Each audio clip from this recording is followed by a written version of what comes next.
யாழ்ப்பாண வருகை உங்களுக்கு இது எத்தனையாவது தரம்? அதை பற்றி இது உளமாற சொல்கிறீங்க? இரண்டாம் தரம் வருகிறேன்.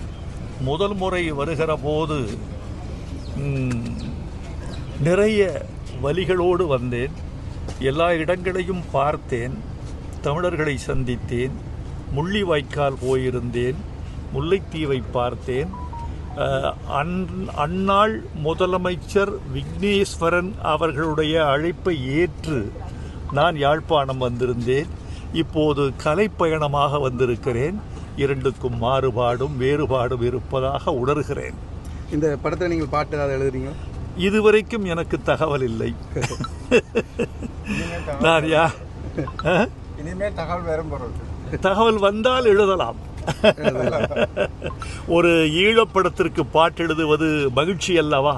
விடைகொடு எங்கள் நாடே என்று கன்னத்தில் முத்தமிட்டால் படத்தில் பாட்டு எழுதியது போல இன்னும் நல்ல பாடல்கள் வர வேண்டும் என்று நாங்கள் விரும்புகிறோம்.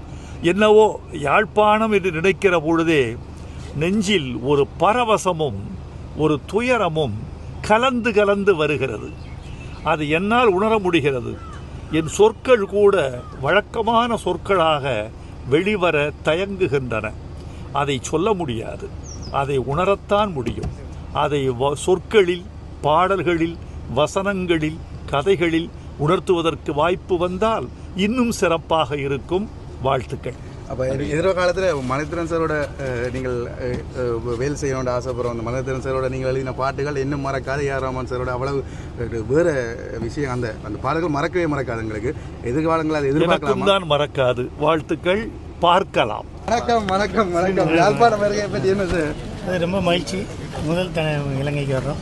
ஓகே, ரொம்ப சந்தோஷம். நல்ல ஸ்டைலாக வந்துடுறீங்க மாசா. ரொம்ப நன்றி. அடுத்த ப்ரோக்ராம் அந்த பாயாச டயலாக் மட்டும் உங்களுக்காண்டி இருக்கா? இப்போ யாழ்ப்பாணத்தில் வெளியே போனால் பாயாசம் இருக்கா, முந்திரி பருப்பு இருக்கா, அப்போ சாப்பிடுவோமா? அப்போ போவோம். பிளே ஸ்டோர் மற்றும் ஆப் ஸ்டோரில் இருந்து பாலிமர் செயலியை QR கோடு மூலம் பதிவிறக்கம் செய்யுங்கள். செய்திகளை உடனுக்குடன் பெறுங்கள்.